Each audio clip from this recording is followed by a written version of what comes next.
Sup you beautiful people. Hope you've had a fantastic day.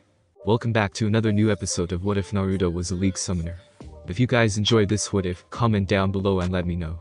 And go ahead and check out other what ifs in the channel after watching this video. Don't forget to subscribe and leave a like, and also share this video with your friends. So now let's start this video. Surzich's peerage was, without a doubt, the current strongest group in the entire underworld, so it was obvious for them to be the one who took on the larger and far more dangerous monster, Jabberwocky. But despite having an entire battalion of Valkyries to assist them in their battle against the gigantic monster, there's still little that they could do to slow it down. Graphia was leading the charge against super demonic monster, despite being a free queen, and not an official member of Surzich's Lucifer's peerage, having decided to be traded over to someone who she felt belonged to in the future. Her position as the silver-haired queen of annihilation, and the fact that she was very possibly the one of the two most strongest women of the underworld, made her more than sufficient to lead the battle. Saoju-san, take out its right leg. We must not allow this monster to leave this area. Graphia shouted as she created an enormous wall of ice to slow the Jabberwocky, which was currently making its way toward the Bandersnitch currently rampaging on the other side of the city. A magic circle then appeared in the palm of her hand, sending out a powerful wave of ice spears at the anti-monsters that spawned by the Jabberwocky and were trying to sneak up on her. Despite their strong resistance to demonic power, their bodies were immediately shredded to pieces by the spears. I'm on it, Graphia-san. Saoji Akita, the former captain of the Shisengumi and currently the only knight of Surzich's Lucifer, replied with a determined expression on his face, as he assumed a stance of the Tenin Rishin Ryu Kenjutsu, and then dashed forward at godly speed. Moving so much faster than the norm light could follow. In a blink of an eye, Saoji appeared behind the gigantic monster, which then had its right leg severed from its body, making it unleash an earth-shaking roar before Graphia, with the assist of McGregor Mathers. Unleashed a barrage of powerful elemental magic at the super demonic beast. Everyone watch out. A Valkyrie shouted from her winged horse, as the Jabberwock began to gather a tremendous amount of power, before it launched a gigantic fireball at the combatants on the ground, making Graphia create a wall of ice to protect everyone, and quite possibly the entire city from it. Concentrated beams of light were then fired from all over its body, cracking Graphia's wall before it was completely shattered, forcing the silver-haired woman and everyone else to immediately jump away to dodge it. Despite suffering no casualty when the attack ended, an entire section of the city had been completely annihilated, leaving behind crumbling buildings and destroyed structures. To Graphia's frustration, the Jabberwocky's right leg had grown back, becoming even deadlier than before with new razor-sharp claws. Not only was it immune to even the most powerful forms of demonic powers, but the demonic beast also had a strong regenerative ability that allowed it to heal instantly from their attacks. At the same time, there's no chance that they could focus all of their firepower at the Jabberwocky, as it also had the power to spawn an army of smaller versions of itself to target them on the ground. If they weren't some of the strongest devils the devil faction had ever known, they would have been completely overrun at this point. Graphia-san. Roygun Belphegor, a beautiful young woman appearing in her 20s with long and wavy cherry blossom hair and two horns protruding from her head, spoke to her in a hurried tone as she arrived at Graphia's side, and informed the strongest queen in a hurried tone, the Bandersnitch is currently heading this way. What? Graphia asked in shock, and looked to see the towering figure of the Bandersnitch, which was currently engaging the combined peerages of Roygun and Daihazar Belial, the current emperor of the raiding game, slowly making its way toward them. To make matters even worse, it appeared that the Jabberwocky had sensed its brother's presence, and began to slowly make its way toward it as well. We cannot allow them to group up with each other. The silver-haired queen decided, quickly coming up with a plan of attack. We will. Graphia, can you hear me? Before Graphia could finish giving the order, she was interrupted by the voice of Surzich's Lucifer, coming from the communication magic circle on her wrist. Yes, I can hear you, Surzich's Sama. Graphia answered as Roygun used her crack ability to defend the silver-haired woman from a group of anti-monsters, allowing him to converse with their demon king. Now is not the time to. You and the others need to get out of there right now, Graphia. What are you saying, Surzich's Sama? The silvered-haired queen asked in disbelief. How can we? Trust me, Graphia. Surzich's once again interrupted her as he said, his tone holding a strange sense of excitement within them that Graphia could detect. You will understand why when you see them. Them? She repeated in wonder, before she and everyone else in the area were covered in a blinding flashlight, and heard a rumbling noise that gave them the impression of something the size of the two gigantic beast monsters landing on the ground. The Jabberwocky suddenly stopped its advancement and looked up just to be punched in the face by a gigantic metal mace, causing it to stumble back for the first time ever. Roaring angrily, the Jabberwocky then lunged itself at its attacker, only for them to launch themselves into the air to dodge, their back opening up to reveal a set of rocket thrusters that increased their jumping height, before coming down with a full swing of the mace, smashing the monster down with an earth-shaking smash. Surzich's Sama this is. Grafia said slowly, recognizing the appearance of Jabberwocky's opponent. Is Naruto-sama. The crimson-haired Demon King did not say anything in response to her, but his silence was enough of an answer to Grafia and everyone in the area, as they stood there and started up at the 150 feet tall robotic form of the Grandmaster at Arms Champion of the League Jax, which was given the story of the greatest weapons master in all the land, a man who had been itching for a proper fight before he was given an indomitable weapon called the Avalon, a gigantic mech that were created based on his image, to fight against the invasion of gigantic monsters known as the Leviathans, giving birth to the being that was known as Mecha Kingdom Jax. Wow, Grafia-san, this is. Roigun, much like everyone in the area, were in utter shock and awe at the sight of the black and white Avalon mech. Yeah. Let's go. This is the best day ever. Just before anyone could say something to the second-ranking competitor of the official rating game, they heard an overly excited squeal from the mech. Sakura-san, please calm down. Naruto said with a nervous smile. In his hand was a hologram construction of the mech's weapon. He was currently standing within Mecha Kingdom Jax's cockpit control room, with a completely out-of-character Sakura Gears, acting as his assistant in controlling the mech, since he needed to press a lot of buttons if he wanted to use Jax's empowered abilities in this mecha form. How did he end up getting paired with her while he wanted Rias to be his assistant? Naruto had no idea, but her knowledge about mech-related stuff as well as enthusiasm allowed the Gears heirs to work with him really well. Sorry, Uzumaki-kun. Sakura said while laughing and scratching the back of her head, looking more and more like a kid in the candy store with each passing seconds. I'm just really excited that I got to be in an actual mech, that's all. Right? Naruto could only chuckle as the Gears heirs turned back to look at the Jabberwocky on the screen in front of them. As it slowly got up, the damage that they had done on its body started healing, albeit a little slower than before, due to them not using demonic powers. Despite being the pilot of his Avalon in its story, Jax had become the very mech itself where Naruto used his balance breaker, multiverse transcendence on him, after donning his weapons teacher, with the robotic appearance of his Mecha Kingdom skin, resulting in an empty body of motionless metal. Still, it did not take it long for them to discover that there was a control room inside the mech that could be used to pilot the Avalon, in a manner similar to the control room in Pacific Rim. Uprising but with one pilot instead of two. And Naruto needed no second thought to volunteer to be the pilot, with no one questioning him since he was the summoner. However, with how complicated the control was and also the fact that there was no actual manual and no time for them to waste, Azazel had proposed the idea of an assistant who would help him with all the buttons and levels inside the cockpit as he focused on fighting the anti-monsters physically, with the Avalon mimicking his movements with only a slight delay as he stood on the control platform. One sentence led to another, and Sakura Gears had become his assistant, joining him in the cockpit of Mecha Kingdom Jax, as they headed into battle against the kaiju-level anti-monsters. But the best thing was that they were not the only ones in this fight. Naruto, we are coming in. Naruto heard his girlfriend's voice and looked to the side to see the Avalon known as Mecha Kingdom Leona, charging at the Jabberwocky with its own versions of the Radiant Dawn's Shield of Daybreak and Zenith Blade in her hands. The latter of which was driven into the rib of the Jabberwocky upon reaching it, making the anti-monster roar before it violently swung its massive claw at her. Kibuyudo, who was controlling MK Leona with Rias acting as his assistant, quickly raised the shield up and used it to block the demonic beast's claw hand. Despite being knocked back several yards and almost trampling over a building, they quickly recovered and got ready to re-engage.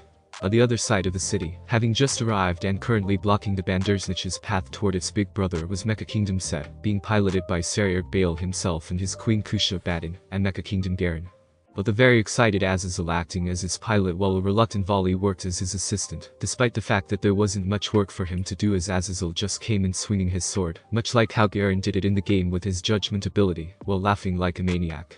Thanks to Office, who was currently sitting on a chair behind Naruto in the corner of the cockpit of MK Jax, supplying him with an incredible amount of raw power that she had an infinity amount of, the blonde was able to use his balance breaker on not just one, two but four of his champions in their Mecha Kingdom skins in total, and maintaining them all at the same time, giving them over to his friends to control to maximize their chances of winning. Since Draven, who also had a Mecha Kingdom skin, had already been summoned by another summoner for a match on Summoner's Rift after Naruto against Cao Cao was over, allowing him and the other champions to return to Runeterra, the blonde couldn't bring into this battle the final Avalon. Still, Azazel and the other two devil leaders as well as Odin, believed that 4 giant mechs would be enough to fight the 2 anti-monsters that themselves could easily destroy the entire city, before matching on to do the same thing to the entire continent. Anymore and there would be nothing left for Reykjavik at the end of the battle. Alright guys, let's do this. Naruto spoke through the communication link between all 4 Avalon, before he and Kiba fought the Jabberwocky together, as Sarier and Azazel finally attacked his smaller but no less formidable brother, bringing their fists and weapons upon the 2 demonic beasts. Kiba's techniques and swordsmanship allowed him to wield the giant zenith blade with grace and deadly precision, while Saryarg's mastery of martial arts was a perfect match to Set's immensely powerful close-range abilities.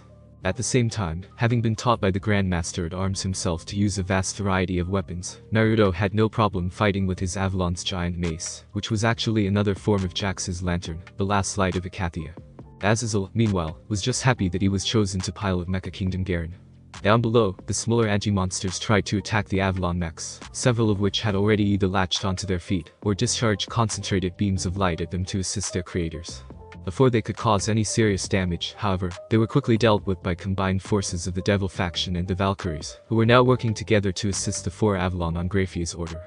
Hey guys, is it just me or these things don't seem to care about us all that much? Azazel decided to ask as he chopped the Bandersnich's tail off with a swing of his Avalon sword. It grew back after a few seconds, and with an angry roar and an attack that looked like it tried to push the 2 mechs away, the demonic beast continued to advance toward its big brother, which were starting to get more and more difficult to deal with than before, with how violent it had become. They were trying to group up before we arrived, so maybe that's why. Naruto answered as he entered a defensive stance while spinning the mace above his head, generating a force field that blocked and parried all of the Jabberwocky's beams of light that were fired at him and Mecha Kingdom Leona.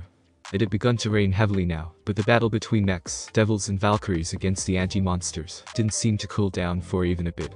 Then we must stop them before that happens.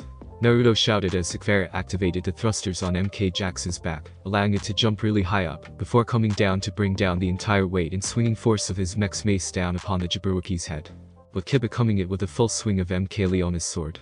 The Jabberwocky roared angrily before swinging its tail at the mech, sending it flying across the city, before Naruto could control it to pick itself up, at the same time catching Sekvera before she could fall as their mechs shook violently. I don't know if you have noticed, kid.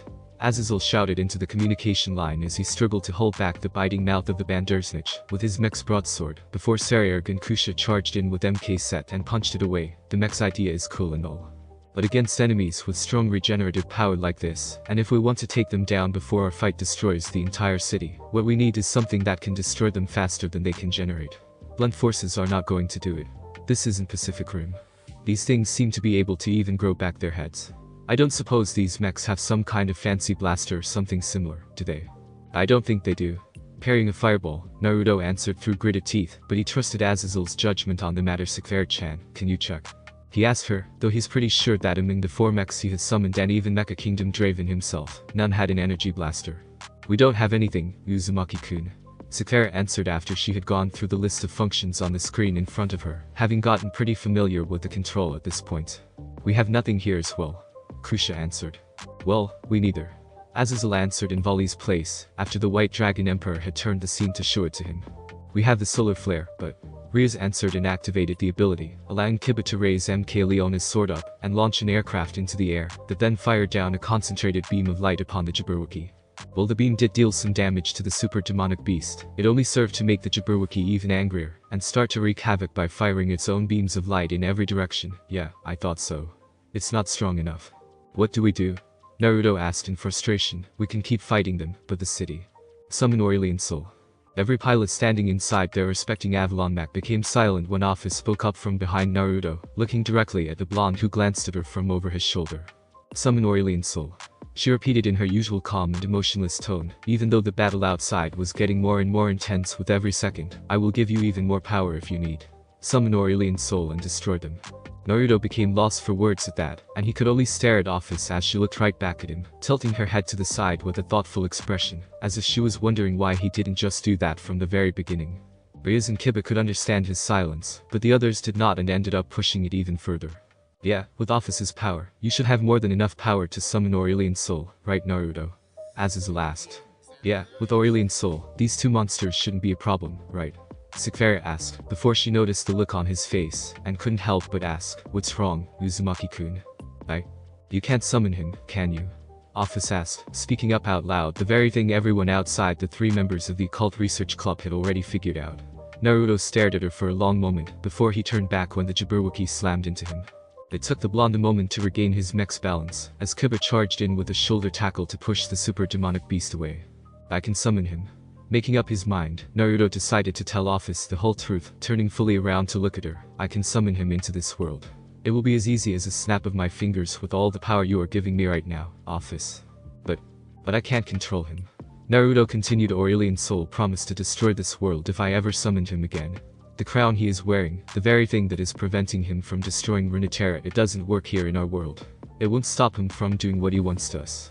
Because of his past experience with the aspects, he also doesn't want to lend me any of his power to fight in a temporal form like Ari or Evelyn. He finished, taking a deep breath before he looked at Office apologetically. I'm sorry, Office, for lying to you that I have the power to help you. If you want to go back to Chaos Brigade, then I understand and won't try to stop you. The Ouroboros dragon god fumed, but to Naruto's surprise, she did not look like she was about to just stand up and walk away or angry, not even in the slightest. It was as if everything he had just told her was a minor setback to what she had had in her mind. Naruto, can you summon Lulu or Ash and use your balance breaker on their cosmic skin? Azazel suggested, an idea coming to his mind as he remembered a certain skin that he had seen before while trying to play League. Aren't they the same as Aurelian Soul in those skins? Yes, but I can't, Azazel-sensei. Naruto answered while shaking his head. I don't know why. Maybe my sacred gear hasn't reached that state yet, but when I tried to use my balance breaker on them, nothing happened. The same thing happened to the Dark Stars and the more omnipotent skins. I see, so there were limitations for you, at least for the time being. Azazel nodded his head in understanding. Finally, Office spoke up, looking at Naruto as she uncrossed her arms. If I am not mistaken, you cannot take your champion's power against their will, right? Yeah, and I have also promised myself to never force them to do anything I don't like. Naruto said with a nod. I see, so the problem with you and Aurelian Soul is that he doesn't want to help you, correct? Yes. Then I can wait till he does, no problem. Eh? Was the reaction that was shared by everyone who was listening to their conversation, as Naruto looked at the Ouroboros dragon god in shock and amazement. What? I can wait.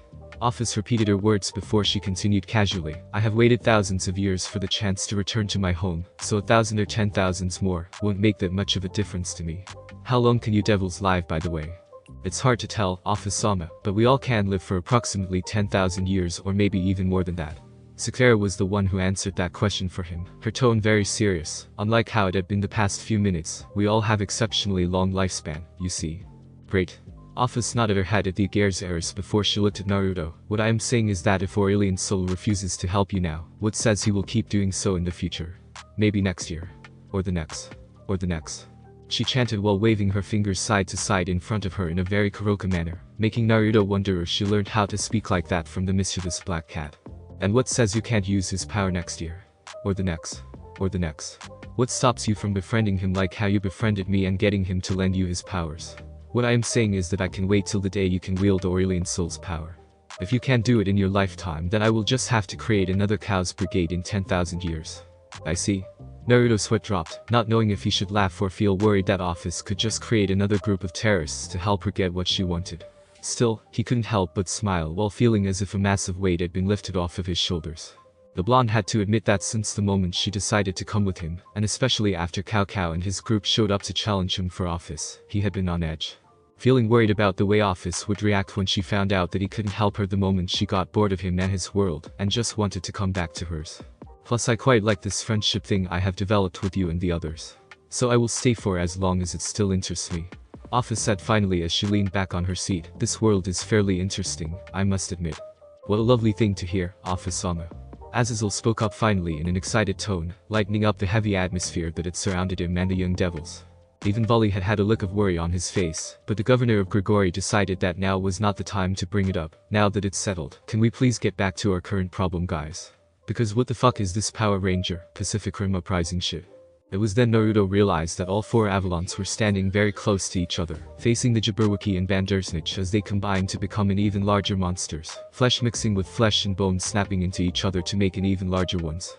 Standing at 250 meter tall and towering over all four Mecha Kingdom necks with all the deadly features of both demonic beasts. The smile he had had on his face while talking to Office completely disappeared, leaving only a look of shock as he looked at the anti-monster before him. There was a moment of silence as they stood there and stared up at the gigantic monster, which looked even scarier than how it was supposed to as bolts of lightning struck around it and created flashes of light. Down below, Graphia and the joined force of Devil Faction and Asgore all had a look of horror in their faces as they looked at the beast, which then unleashed a powerful roar that caused shockwaves and eruptions in every area of the entire land around them. Please tell me we can do that too.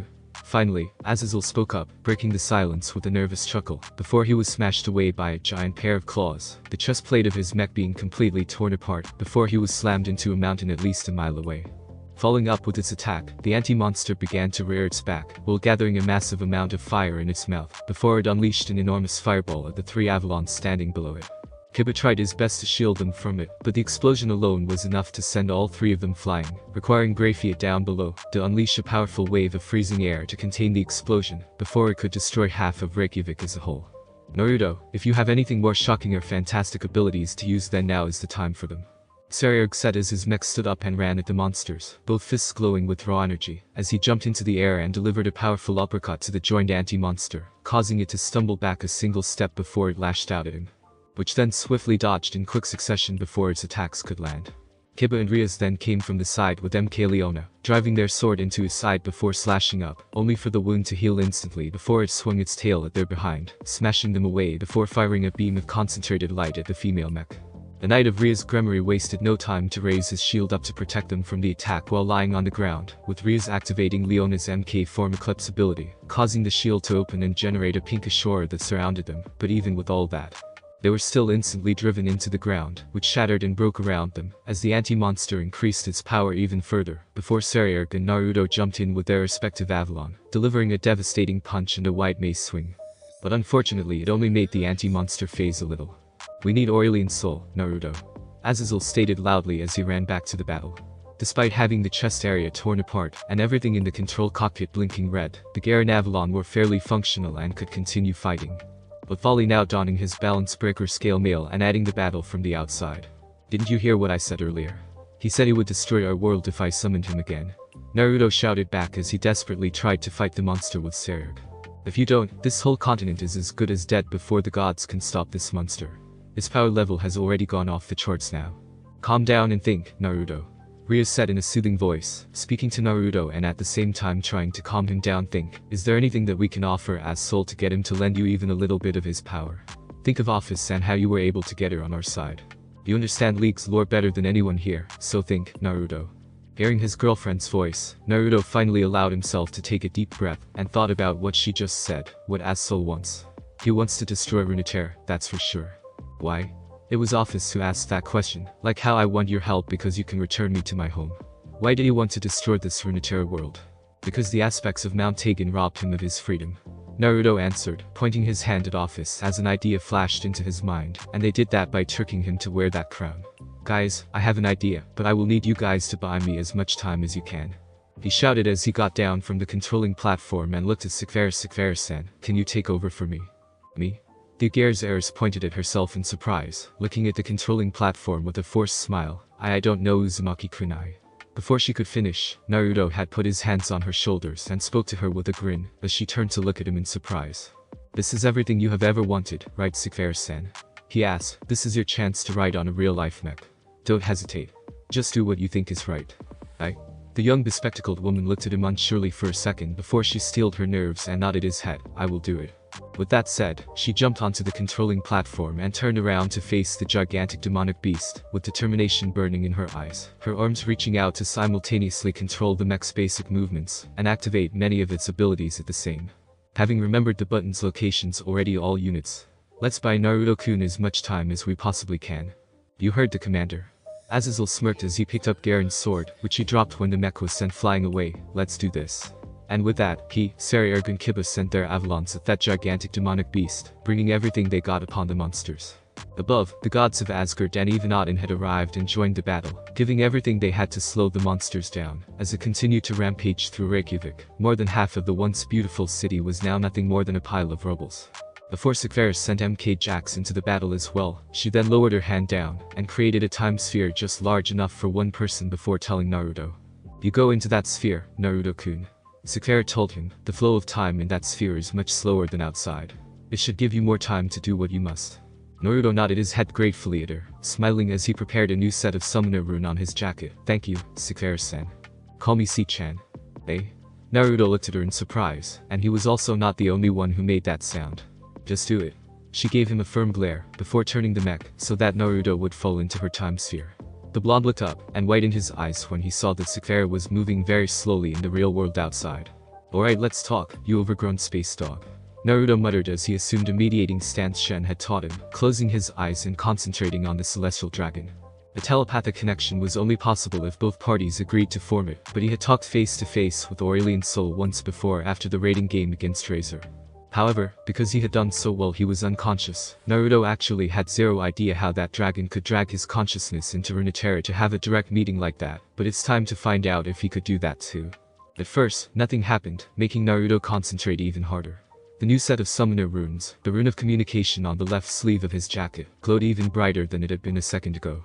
Before suddenly he couldn't feel or hear anything related to the outside world outside the time sphere anymore, as it was replaced by a dead silence before it was followed the scoff of a gigantic being, the very embodiment of the universe itself. Naruto opened his eyes, and smirked when he saw himself facing the mighty celestial dragon that was known as the Star Forger, Aurelian Soul. His size was so great Naruto had an impression he was looking at the galaxy itself, before the cosmic overlord leaned his head back, doing so like moving several galaxies away, and smirked at him, his tone deep and universe shaking as he spoke. "Foolish mortal, didn't I tell you that if you summon me I will bring destruction down upon your world?" "Yes, but you didn't mention anything about not coming before you to ask for your help, Aurelian Soul." Naruto answered strongly and firmly, putting a brave front in front of the Star Forger. "I want you to lend me your power, so I can defeat the monster rampaging in my world and save it." "Why should I? Not to mention, that's your world's problem, not mine, or it will be when I am done breaking it down particle to particle." "I know, which is why you will want to hear me out," Naruto said as he held up his hand. "Please lend me your power. Even a little bit should be more than enough. Please help me save my world, and I will talk to the champions of Mount Hagen about releasing you from that crown." Aurelian Soul then laughed, so loud that it felt like the entire universe itself shook with his laughter, before he spun around and flew away, forcing Naruto to will himself to follow the celestial dragon. Strangely enough, despite the speed the Star Forger was moving across the sky of Runeterra, Naruto had no trouble following him. "Please, you are our only hope right now," Naruto shouted at the dragon, making him turn his eyes to look at him. "What makes you think those fools on Mount Hagen will even consider your words? What makes you think that they will stop stealing my power to give rise to the new Ascended?" "I don't know, but I will still try it. Has any summoner ever tried to help you before, Star Forger?" Naruto asked him loudly and smiled mentally when Aurelian Soul once again looked at him. "I will do it. I will help you regain your freedom on the condition that you lend me your power to help me save my world, and you don't destroy Runeterra when you're free from your shackles. I know you won't like it, but you have to understand that it is the reason why no summoner before me has ever tried to help you. Do you think you can show up here and demand something like that from me, little child? Why can I not? I am running out of options anyway." Naruto replied with a shrug before he continued, "Plus, I have promised myself to help all of my champions with all the problems that they have however I can, so as long as it is within my power, Aurelian Soul, I will help you. I will not hesitate to do it. I will help you return to the sky so that you can return to do what you love most, creating new beautiful stars and taking care of them." Aurelian Soul merely looked at Naruto for a second before he snickered, the corner of his mouth curving up into a smirk, as he stopped and allowed Naruto to float back to his front and face him, speaking up in amusement. "You're a weird summoner, you know." Naruto grinned, as he put hand on his chest and spoke up loudly and proudly. "Of course, I am not like one of those old geezers who can only summon one champion at a time. I am the League Summoner after all." "No, I mean to say that you are annoying like a bug." Naruto paled, when the celestial dragon just casually constructed a gigantic fly swatter and swung it at him, making him hold his head and brace for the impact, only for it to pass through him harmlessly. "Yes, just like a bug that I cannot kill. Or that little kid who always shows up here once every few weeks to annoy the hell out of me. I should try to kill you here, Naruto Uzumaki. There are more ways than just a casual fly swatter, but consider that I can't seem to do it, and you won't stop bugging me until I give you my power. I will give you a fragment of what you came for." Naruto's eyes lit up at that, as a sun-like orb appeared in the palm of his hand. "The fools of Mount Hagen will not listen to you, even with your status as a summoner, so don't bother trying to talk to them." And with that, the Star Forger flicked the orb that seemed so little to him at Naruto, who widened his eyes at the sheer size of it. Despite it being a perfect replica of the actual sun, Naruto saw only darkness when it collided with him before he snapped his eyes open in the real world and launched himself out of Sikvera's time sphere, as well as the MK Jack's mech, like a fast, speeding bullet, breaking the sound barrier before he stopped suddenly in the air. Standing there like beneath his feet was solid ground, as every breathing being in the area stared at him, with their eyes widening in shock. "What manner of power is this?" a Norse god asked in shock as he could only stare at Naruto in amazement. The blonde's jacket had disappeared, leaving his arms fully exposed that were just like his legs, from the elbows and knees down, had the appearance like that of a starry night sky. At the same time, his eyes were glowing an ethereal blue light similar to that of some of the gods in the area who were using their full powers, but it was hard to tell if the blonde was at his peak, or even anywhere close to it just yet. "Move." Naruto alerted the force of Asgard even before it happened.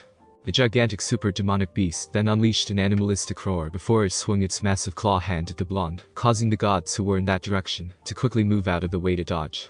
But Naruto merely raised his hand and stopped it before it could even touch him with just a single thought.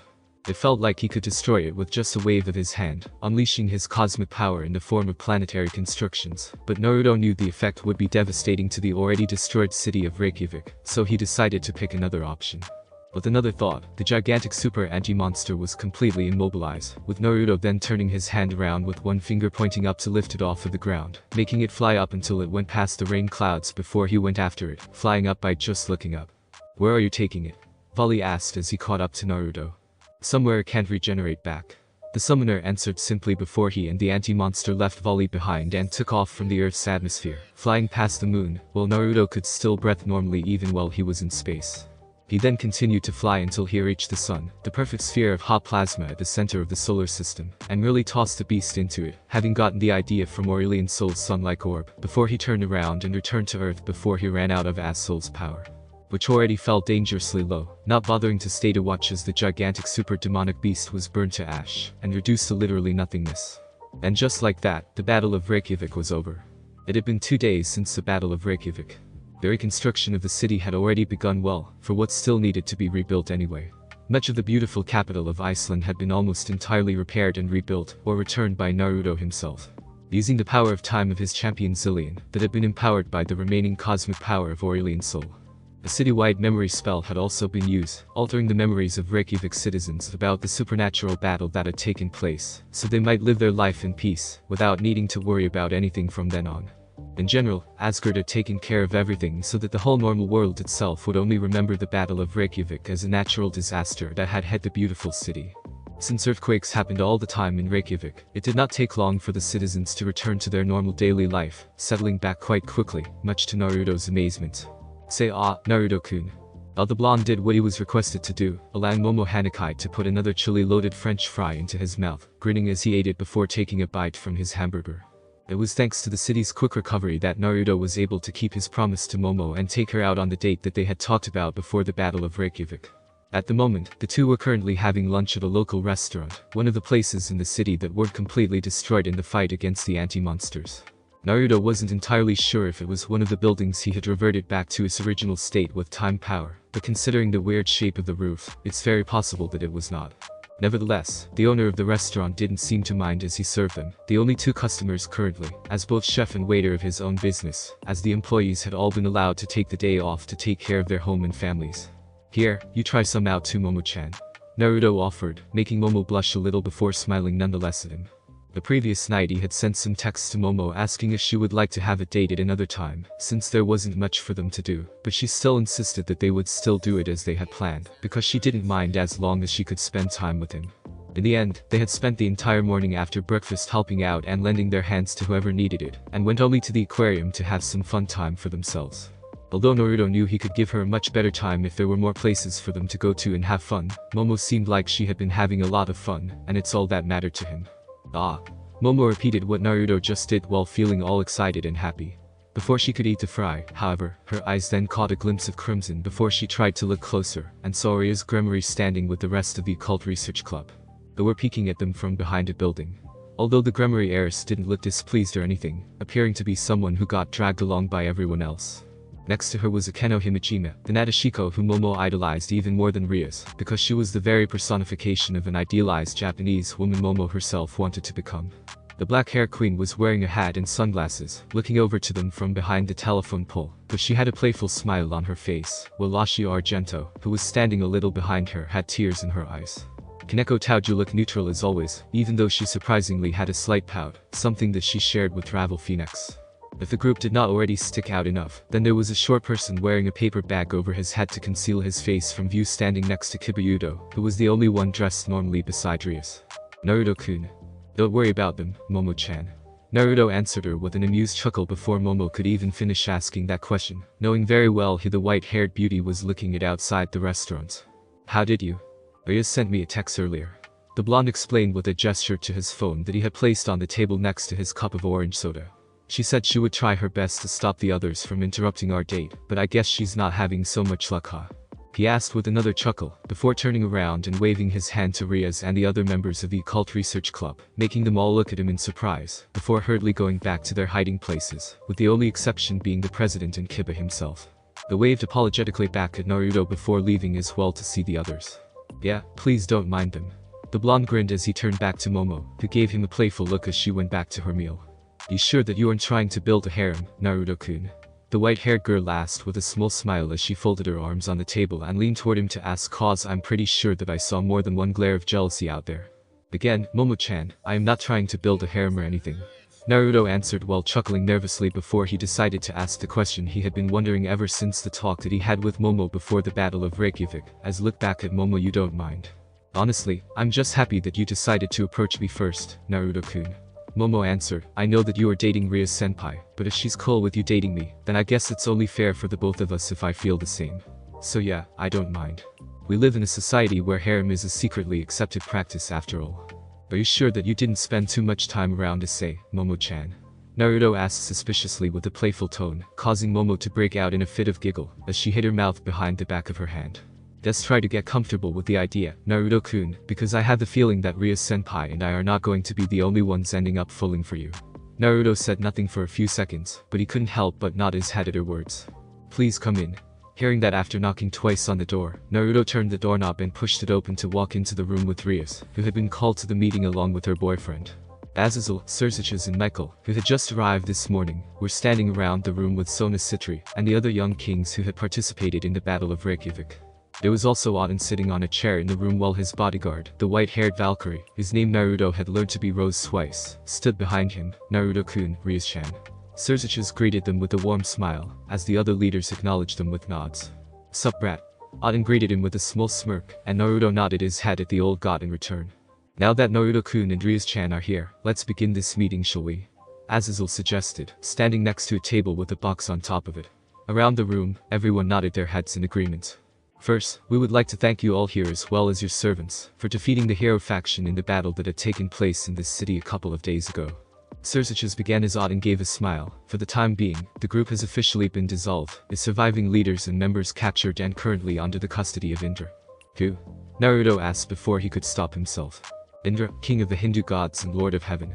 Azazel was the one who gave that answer before continuing, his tone showing his disliking of the aforementioned Hindu god. We have reason to believe that he's the one who has been supporting the hero faction. Even though he claimed that it was them that was manipulating him. We've long suspected that Indra was gathering pawns he could use to wage war against Shiva, the Hindu god of destruction, who's among the top 10 most individuals in the entire world. Azazel paused for a second and allowed the information to sink in, as they all looked fairly concerned at the prospect of war between two powerful gods, knowing very well how something like that could affect their world. So is he a member of Chaos Brigade, Azazel-sensei? Sona asked, speaking up in a serious tone. Quite possibly, but at the same time it's very hard for me to tell unless we somehow manage to catch him red-handed. His cocky attitude wasn't really helping us much either. As much as I hate the guy, we can't just accuse him of being a terrorist. Azazel answered before he reached out with one hand and tapped the box next to him with his knuckle plus. He also gave us this as an act of goodwill, and considering the item inside.